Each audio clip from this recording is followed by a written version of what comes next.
Tudo bem com você? Seja muito bem-vindo ao Mundo Corporativo, que hoje se dedica a falar sobre o mercado de clínicas odontológicas, franquias de clínicas odontológicas, negócio, tecnologia, franquia, todos assuntos que farão parte do nosso programa de hoje. E para conversar conosco sobre esse tema, nós convidamos Hilton Almeida, sócio-diretor da Odontoclinic e CEO da Odonto Image. Hilton Almeida, desde já, muito obrigado pela sua participação aqui no Mundo Corporativo. Bom dia. Bom dia, Milton. Bom dia a todos os ouvintes. Para mim é um prazer estar aqui, podendo falar aí de um assunto que eu sou apaixonado aí da parte de odontologia e tecnologia. Estou à disposição aí de vocês. Hilton, explica para nós qual é o tamanho deste mercado hoje no Brasil. Historicamente se fala que o Brasil forma e tem muitos dentistas. Temos muitas clínicas e temos muitas empresas neste formato da Odontoclinic? Na questão do mercado, são quase 10 mil formandos em odontologia no Brasil. Acho que hoje é o maior mercado do mundo, com mais de 150 mil dentistas em atuação aqui no Brasil. E a gente vê que de 3 anos para cá, a gente está tendo uma migração daquele modelo comum de consultório individual, onde o dentista trabalha numa sala, geralmente num prédio, atendendo ali os pacientes, para um modelo de clínicas que são clínicas externas, clínicas de rua, com mais de um consultório, com todas as especialidades, e vem ganhando uma força maior o modelo de clínicas nesse modelo de franquia, que são clínicas operando sobre uma mesma bandeira. Então isso sim é uma tendência que a gente vê que de 3 anos para cá vem ganhando uma força muito grande. Mas que é um trabalho que vocês já vêm desenvolvendo pelo menos desde 2002. Desde 2002. A gente é o primeiro modelo de franquias no segmento de odontologia. A Odontoclinic foi fundada em 1997. Em 2002 já entrou nesse modelo de franquia, ou seja, já temos aí já uma boa experiência e já percorremos aí um grande caminho aí para chegar no modelo que a gente está atual. E qual é o tamanho da Odontoclinic hoje no Brasil? Hoje são 170 unidades vendidas, sendo que dessas 170, 130 unidades já estão em operação e as outras estão ainda em fase de implantação. Tudo no modelo da franquia? Tudo no modelo da franquia. Uma unidade é uma unidade própria nossa aqui em São Paulo, que é uma unidade que a gente chama de modelo, onde a gente testa aí uma série de projetos novos, de serviços novos, e todas as outras 129 unidades são unidades franqueadas. Você falou agora há pouco aqui sobre tecnologia. O que a tecnologia tem a ver com tudo isso que vocês desenvolvem? A gente tem uma visão muito grande que a tecnologia ela é um fator que pode ajudar a clínica em dois aspectos. O primeiro, em termos de produtividade e eficiência na execução dos tratamentos, permitindo que você faça um tratamento com mais qualidade e no menor espaço de tempo. E o segundo é na mudança da experiência do paciente com a odontologia. A tecnologia ela permite com que o paciente, como exemplo, deixe de ter um sistema de moldagem, que é aquela massinha que a gente coloca na boca para tirar a impressão de como é o formato da boca do paciente, ele passando a se tratar com scanner intraoral. Ou seja, ele tem uma experiência muito mais agradável de ir numa clínica odontológica e um tratamento muito mais eficiente com a ajuda da tecnologia. Agora, todos esses equipamentos são equipamentos de alto custo. Como é que funciona essa relação de vocês com os franqueados? À medida que, eu imagino que não deva haver equipamento para todas as clínicas. Esse é um ponto bem importante, né? Que se a gente for pesquisar historicamente, a tecnologia ela está presente na odontologia desde a década de 80. O primeiro scanner intraoral foi criado em 1982. E só hoje ele está se tornando um produto comercial, que ele tem um preço que é possível a pessoa começar a utilizar. A tecnologia ela depende de um fator muito importante, que no nosso caso, com a Odontoclinic, a gente tem, que se chama escala. Então, o que a gente acabou montando para tornar a odontologia possível e viável para a nossa operação, a gente criou uma nova empresa, que é uma empresa que se chama Odonto Image, que é uma empresa que prospecta e que consegue trazer essa tecnologia a um custo viável. Então a gente tirou a questão do investimento da mão do franqueado. Esse investimento ele é feito pela nossa operação, pela Odonto Image. Um exemplo, uma máquina de raio-x panorâmico de cefalometria, um equipamento que custa em torno de R$ 120 mil. Esse equipamento, no nosso modelo de negócio, ele não é comprado pelo franqueado. Ele é comprado pela Odontoimage e locado para as unidades para a utilização desse equipamento. Ou seja, o mesmo custo que ele tinha fazendo esse exame fora da clínica, ele passa a fazer esse exame interno, que dá muito mais agilidade, muito mais controle do tratamento e, como eu disse, muda a experiência do paciente também, que ele faz tudo no local só.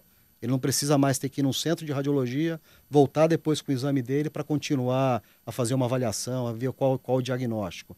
Então esse é um exemplo. Outro exemplo que eu posso dar é com relação ao scanner intraoral, que também é um equipamento também com custo muito elevado, se a gente for pensar nesse equipamento para uma unidade, né, que custa R$180 mil. No nosso caso, esse equipamento também é da Odontoimage e as clínicas elas têm agendas de escaneamentos. Ou seja, desse formato a gente consegue levar para o consumidor a tecnologia de ponta e para o franqueado uma tecnologia com custo acessível.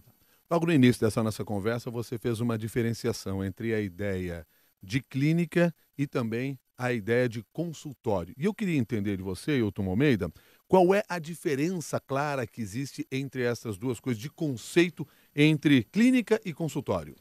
Consultório é quando um dentista ele tem a sala dele de atendimento, geralmente ele tem uma secretária que auxilia ele nos tratamentos e geralmente ele é especialista em uma única especialidade da odontologia, ou seja, ele é um ortodontista, ou seja, ele trata, ele faz a parte de correção do alinhamento dos dentes. Mas se o paciente precisa de uma prótese, ele vai ter que indicar para um novo colega dele, para um outro cirurgião de dentista, que você vai ter que ir num outro consultório para poder fazer o tratamento de prótese.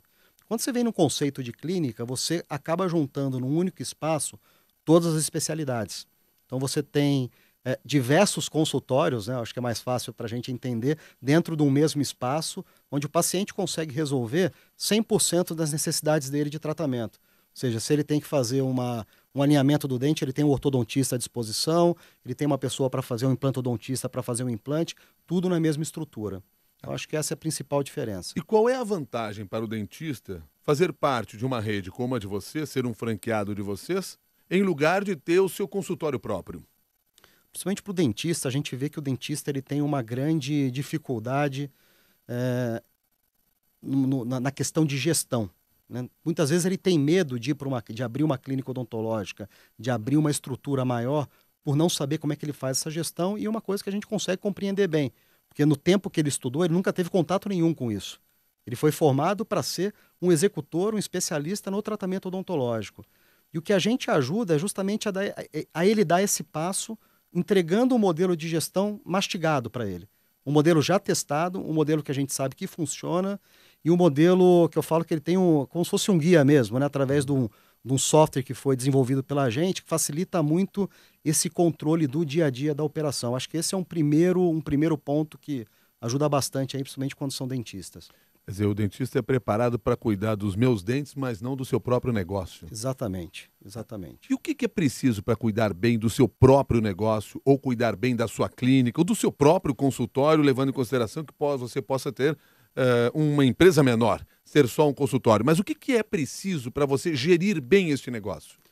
Primeiro, a gente sempre deixa muito claro que o nosso negócio ele é a gente chama barriga no balcão, né? Ele precisa ter a figura ali do franqueado, do dono do negócio no dia a dia da operação.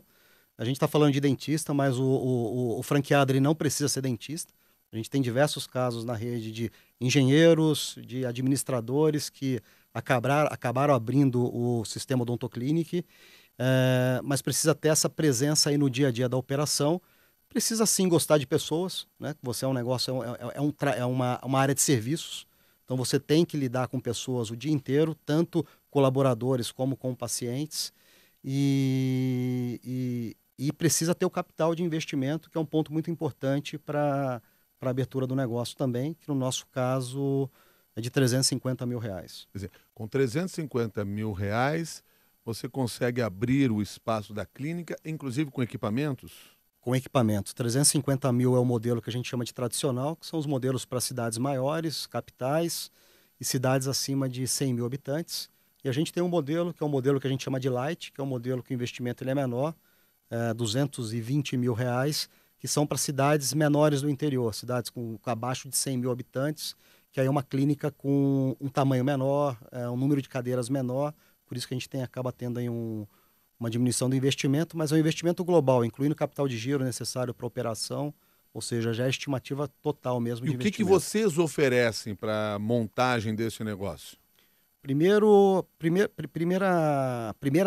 ajuda que a franqueadora dá é na localização do ponto ideal para abertura da franquia. Então a gente tem um sistema de geomarketing que a gente utiliza para indicar em que quadrilátero a gente tem que buscar um imóvel para poder abrir a clínica.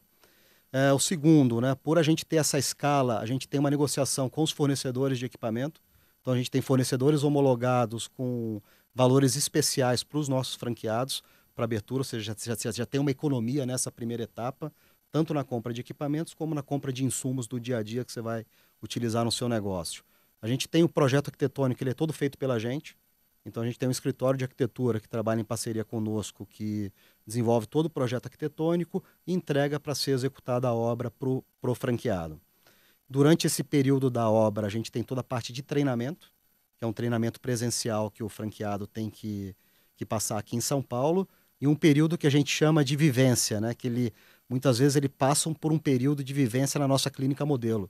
Isso a gente acha que é um ponto muito importante para ele não chegar cru na operação. Então ele já ficou ali uma semana, às vezes 15 dias operando junto com a gente a nossa clínica modelo. Isso tira já aquele receio de a hora que a minha estiver aberta, como é que vai ser, né? Ele já teve uma boa experiência nesse período. Quero aproveitar aqui a pergunta do Marcelo Kawasaki. Marcelo Kawasaki mandou pelo e-mail mundocorporativo@cbn.com.br uma pergunta que, aliás, já estava na minha cabeça, que é a seguinte: vocês têm alguma máquina que tira o medo do dentista? Não tem uma máquina que tira o medo, mas a gente está fazendo de tudo para conseguir mudar essa experiência. A gente tá plugado com muita tecnologia fora que tem lá fora. Uma que a gente está estudando para trazer para o Brasil, que acho que é o principal receio que o paciente tem, é o barulhinho do motor, né? Como é que a gente resolve essa questão do barulhinho do motor? E o segundo é a parte de anestesia. Eu viajei agora para a Alemanha no início de março, para um dos maiores eventos de odontologia que tem, e a gente está negociando a trazer agora um sistema novo de anestesia, que é um sistema de anestesia sem dor. Que isso acho que vai ser uma nova experiência que a gente quer colocar aí nas nossas unidades.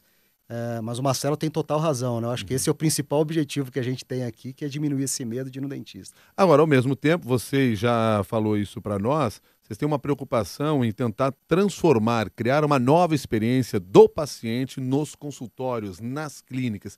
De que maneira se faz esse trabalho? Um primeiro ponto é com essa questão de... Vai muito de encontro com o que o Marcelo perguntou, que é como tirar essa impressão de a clínica odontológica é uma coisa ruim, que eu vou ter que ir, só vou sentir dor, né? A gente quer tornar, primeiro, o espaço agradável, desde pensar numa área com café para o paciente, ele ter uma sala de acesso à internet, que ele possa esperar. O segundo, que ele não precise sair da clínica para ficar fazendo exames complementares, que ele consegue resolver tudo aquilo num local só. Segundo, buscando tecnologias para diminuir essa questão de dor do paciente, né? Então, som dentro do consultório para minimizar o barulho do motorzinho, utilização do scanner intraoral ao invés de utilização da moldagem comum, que é uma coisa muito inconveniente, né? Aquela massinha, principalmente quando a gente fala para criança, né? Chega até a gerar ânsia de vômito, aquela massinha para fazer a moldagem. Então a gente vem investindo nessa parte de tecnologia e ambientação da clínica para tirar aquele aspecto que ele está numa clínica odontológica.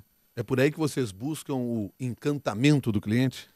O encantamento do cliente, sim, que eu acho que é o primeiro contato que ele tem é com a parte de estrutura, mas o encantamento ele é completo com a parte do serviço, do atendimento que a gente consegue gerar. E essa é uma preocupação muito grande nossa.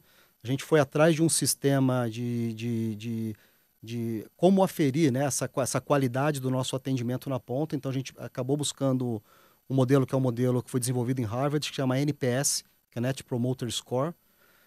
Desenvolvemos todo o questionário junto com uma empresa aqui do Brasil chamada IBRC e montamos um modelo de pesquisa que ela é feita durante 2 períodos do ano, com a rede inteira, para sentir qual é o grau de lealdade do nosso paciente com a Odontoclinic. Isso para a gente é um fator assim predominante, e a gente vê que existe uma correlação que nos deixa cada vez mais confiante no caminho que a gente está indo, que todas as clínicas que têm um NPS alto, ou seja, que tem um paciente leal à nossa marca, são as clínicas que têm o maior crescimento de faturamento, são as clínicas que a gente olha o gráfico, ele está sempre crescendo, que são as melhores clínicas que a gente tem. E as clínicas que têm um NPS mais baixo são as clínicas onde a gente precisa fazer uma intervenção, que precisa de algum tipo de ajuste ali, porque não está gerando esse encantamento para o paciente. O que mais gera esta lealdade? Acho que o primeiro ponto é o atendimento do próprio dentista, né? Você ter um dentista que execute o tratamento ali com maestria, que é o resultado final que a gente entrega. E o segundo é você ter uma interação de toda a equipe da clínica, desde uma recepcionista receber você com um sorriso no rosto, estar preocupado com o seu tratamento também, até o ambiente onde ele vai esperar dentro da clínica e até também a questão de tecnologias disponíveis. Eu acho que é uma soma de fatores ali para você conseguir encantar. A questão do preço do atendimento é uma das formas de tentar fazer com que o negócio funcione. À medida que eu fico pensando aqui o seguinte, o Brasil tem uma quantidade enorme de dentistas. Esse é um mercado que vocês estão em que há várias empresas disputando o mercado. Quer dizer, isso não faz com que a discussão do preço seja crucial? Apesar da gente ter um número muito grande de dentistas, né, disponíveis no Brasil, a gente tem aí um cenário muito contraditório, né? Que o Brasil ele ainda é um país com uma deficiência de saúde bucal muito grande. O acesso da população ao dentista ainda é muito restrito, né? Você tem pesquisas que falam que 11% da população nunca foram ao dentista, né? E que se você for pegar quem vai com recorrência, é um número muito pequeno. E a odontologia, ela não tem dificilmente a pessoa ela tem um parâmetro de preço. Assim como na medicina, você não tem anúncios, você não tem comunicação de preço para o público final. Então, na nossa visão, o que a gente faz é dar um tratamento com qualidade, com preço que nos dê uma margem boa de tratamento, mas em compensação a gente entrega um tratamento com produto top que a gente usa para cuidar desse paciente e para o nosso público o que a gente usa muito para tornar esse tratamento viável é o financiamento. Então a gente financia esse tratamento em longo prazo e isso possibilita com que a pessoa tem um número maior de pessoas que consigam consumir a odontologia. Vocês ajudam o dono da clínica ou o próprio dentista a precificar o serviço? Sim, a gente tem dentro do nosso sistema uma tabela de um sistema de precificação que leva em consideração a realidade daquela região onde está sendo aberta a unidade. A gente não tem uma tabela unificada, a gente tem um sistema unificado de criação de preço, mas esse sistema ele varia de local para local. Não dá para eu comparar não posso cobrar o mesmo preço de uma clínica aqui em São Paulo, que eu tenho um custo de R$ 15 mil de aluguel, com uma clínica de uma cidade do interior que eu tenho R$ 2 mil de aluguel. O meu custo ele é diferente. Uhum. Então a gente tem sim um mecanismo de precificação que a gente entrega isso pronto para o franqueado. Você falou no investimento em torno de R$350 mil do franqueado. Qual é a taxa de retorno dele? Taxa de retorno em torno de 24 meses. 24 meses. Isso. Qual é a perspectiva de vocês para esse mercado? É um mercado em consolidação?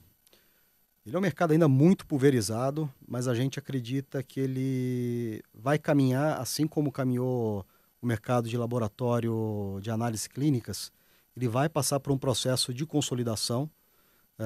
Vai ter uma empresa que vai estar à frente aí fazendo com que essa consolidação aconteça, que eu espero que seja a gente, essa empresa.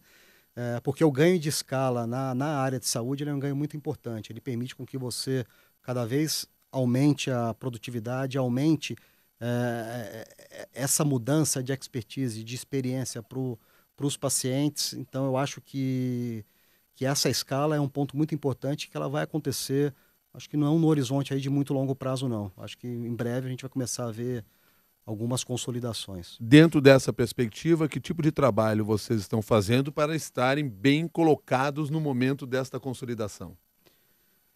A gente tá sim de olho no mercado, acompanhando as empresas que estão crescendo, principalmente tem empresas que são empresas mais regionais.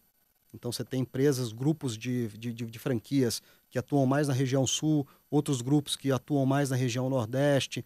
Então a gente enxerga que existe potencial sim para fazer essa consolidação. Assim como a gente tem uma concentração maior no estado de São Paulo, a gente já está de olho em clínicas, em rede de clínicas que tem também uma boa participação em mercados regionais. A gente tem um fundo de investimento por trás da nossa operação, que isso também nos ajuda nessa posição de também buscar oportunidades no mercado para começar essa consolidação. Esse é um mercado para quantas empresas, no entender de vocês? É difícil fazer essa previsão? Eu acho que é difícil fazer essa previsão, mas a gente, na nossa perspectiva, a gente consegue ter uma empresa fazendo uma gestão de mais de 1.000 clínicas pelo Brasil. A Olivia Diegues pergunta se, inevitavelmente, os dentistas vão acabar tendo que se render às grandes clínicas. Acho que, na verdade, a grande tendência é sim, né, que os dentistas eles comecem cada vez mais a trabalhar junto dessas grandes clínicas, mas a gente não acredita no fim do mercado de consultório. A gente acha que o mercado, a gente vê que o mercado de consultório ele vai continuar existindo, mas só que ele vai ser um mercado muito mais de nicho. Então você vai ter especialistas em determinados tipos de tratamento que vai ter o seu consultório para fazer aquele determinado atendimento, mas para a população em geral, o dentista, a tendência é que ele vá trabalhar em clínicas. A Ana Paula, por sua vez, quer saber o que é necessário para transformar um dentista em empreendedor. Primeiro, ele tem que ter a cabeça aberta, ter essa vontade de se permitir mudar a visão, né, de só da parte de atendimento para começar a enxergar a odontologia de uma forma mais global. E o segundo, 80% da nossa rede ela é de dentista. E isso é uma coisa que nos deixa muito contente, né? Que a gente vê que essa evolução ela é uma evolução que é totalmente possível de acontecer, cada um na sua velocidade, mas a gente vê hoje dentistas que já não estão mais atuando no tratamento, que estão só na parte de gestão e que não senta mais no mocho, no atendimento, que já tem 2, 3 franquias. A gente tem gente com 8, 9 franquias dentro da nossa rede. Então a gente vê que essa mudança ela é completamente possível e do nosso lado a gente ajuda muito com essa questão de treinamento. A gente tem uma equipe de gerente de negócios que está em contato diretamente com o franqueado no dia a dia da operação e sempre cutucando e tentando puxar ele não mais para o atendimento e sim para a parte de gestão, né? Então, olha, poxa, dedica seu tempo. Você pode ter uma agenda de atendimento, sim, mas dedica seu tempo para analisar os números, para ver os indicadores, para poder entender como é que está a satisfação do seu paciente. Então, a gente vai toda hora puxando e cutucando o franqueado para ele começar a migrar para esse lado da gestão e ficar no atendimento do dia a dia, realmente porque ele gosta, né? Então, geralmente, a gente tem franqueado, tem uma agenda, porque ele gosta da odontologia, ele gosta de atuar, mas a cabeça dele já está totalmente para a parte de gestão. Que no final das contas foi para isso que ele se formou, né? Foi para atender. Exatamente. Agora, de qualquer forma, é preciso ter já esse olhar, desde o início da carreira, um olhar empreendedor. A nossa proposta, quando a gente conversa com um potencial franqueado, a nossa proposta sempre é, olha, eu quero te tirar do mocho. Eu quero que você vire um gestor. Eu quero que você trabalhe no mocho por paixão, mas não que seja o seu dia a dia. Que o dia que você decidir falar assim, olha, poxa, cansei, já estou muito velho, estou com dor nas costas, a gente fala que o dentista, não é se ele vai ter dor nas costas, é quando ele vai ter dor nas costas, né? Então, se ele já está com dor nas costas, ele quer parar, ele não quer mais atender, ou só quer atender familiar. Então, a gente quer que ele tenha essa opção, mas o planejamento que a gente tem para ele é que ele vire um gestor. A Natália, peraí, deixa eu abrir aqui o e-mail da Natália, que eu perdi ela no meu caminho, está aqui. A Natália, ela quer saber... Peraí, está aqui. A Natália, ela quer saber aqui o seguinte, o que os pacientes mais têm medo ou o que mais incomoda um paciente quando vai ser atendido numa clínica? Ela fala, na verdade, num consultório, mas enfim, numa clínica, já que essa é a experiência de vocês. Mas o que mais incomoda o paciente quando ele vai ser atendido numa clínica? Acho que um ponto importante é o tempo de espera, quanto tempo ele vai demorar para ser atendido, né? E o segundo, quando ele entra no consultório, com certeza o barulhinho do motor. Né, que é isso que gera um calafrio nele ali de como vai ser o que é um tempo de espera dele. Razoável? E vocês têm como monitorar isso? A gente monitora hoje no nosso software, a partir do momento que o cliente chega na clínica, ele tem um sistema de leitor de biometria, então ele coloca o dedo, ele já está identificado que ele chegou ali para a consulta dele, começa a rodar um reloginho na recepção. A gente considera que esse tempo, né, ele não pode passar de 10 minutos do paciente esperando. É lógico que a gente não trabalha com ciência exata, né? A gente não vai acelerar um tratamento que esteja acontecendo, que pode ter tido algum problema ao longo da execução, para manter isso aqui, mas só que a gente vai controlando que não pode ser uma coisa recorrente. Então, com 10 minutos, ele começa a mudar de cor no nosso sistema, começa a ficar vermelho ali, falando, olha, já passou do tempo limite. E a gente consegue imprimir todo o histórico de cada uma das unidades. Então, consigo imprimir para ver se tem alguma distorção. Pode existir, sim, um ou outro paciente que espera, mas não posso ter uma clínica que demore meia hora, 40 minutos para ficar atendendo todos os pacientes. Quando você se refere a estes 10 minutos, você está se referindo ao horário em que ele chegou ou ao horário em que ele tinha que ser atendido? No horário que ele tinha que ser atendido. Ao horário que ele tinha que ser atendido. Exatamente. Se ele chegou antecipado, a gente entende que não posso passar de 10 minutos do horário marcado. Se era 2 horas, ele tem que ser atendido pelo menos até 2h10. Atrasos no atendimento impactam no negócio? Impactam no negócio que você começa a ter um acúmulo de agenda. Então, você tem reclamação do próprio cirurgião dentista, né, que ele tem também um tempo de agenda para executar aqueles tratamentos, você começa a acumular. Por isso que é um índice para a gente que ele é muito importante, que você pode acabar justificando talvez um atendimento que seja mais rápido para tentar fazer um ajuste de agenda, para o dentista poder organizar o dia dele, e a gente não quer isso, a gente quer que realmente ele tenha o tempo necessário para executar o tratamento que estava proposto. Agora, o que eu queria entender é o seguinte, pelo histórico que vocês têm, pela relação que vocês têm com todos os franqueados, quer dizer, clínicas que começam a atrasar demais, vocês podem verificar isso depois no faturamento de que vai dar problema? Provavelmente vai ter uma insatisfação do paciente, né? Que é um dos pontos que... Hoje a gente fala que cada vez o tempo é um dos bens mais preciosos que as pessoas têm. Então, se ela está programada para ir no dentista naquele determinado horário e tiver que esperar 1 hora para ser atendido, você está atrapalhando o dia a dia dele. Ainda mais na hora que a gente fala em grande cidade como São Paulo, a pessoa tem a necessidade de ser atendida dentro daquele tempo estimado. Então, esse é um ponto que gera, sim, insatisfação. E se você tiver uma clínica com sucessivos atrasos, provavelmente o NPS que a gente monitora vai ter algum déficit ali, vai ser um NPS baixo. Lembrando que nós estamos falando em NPS e não INPS como havia Exatamente. Antigamente. Estamos falando de outra ferramenta completamente É o Net diferente. Promoter Score. Exatamente. Agora, vocês atendem, ou os franqueados atendem através de planos de saúde?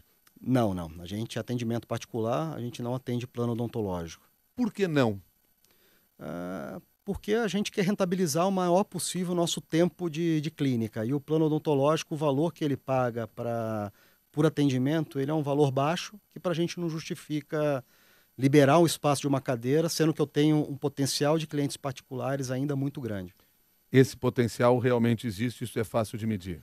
Porque o plano odontológico hoje, menos de 20% da população tem acesso ao plano odontológico. Então hoje o maior mercado ainda que existe é o mercado particular. Por que os planos odontológicos não tiveram a mesma expansão, por exemplo, dos outros planos na área de saúde?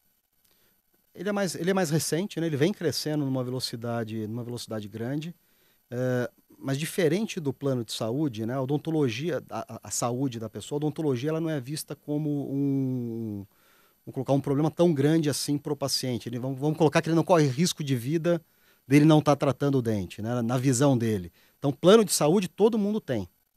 Agora, plano odontológico, nem sempre a pessoa tem. E o que a gente vê é que a experiência que a pessoa tem com o plano odontológico acaba sendo uma experiência frustrante.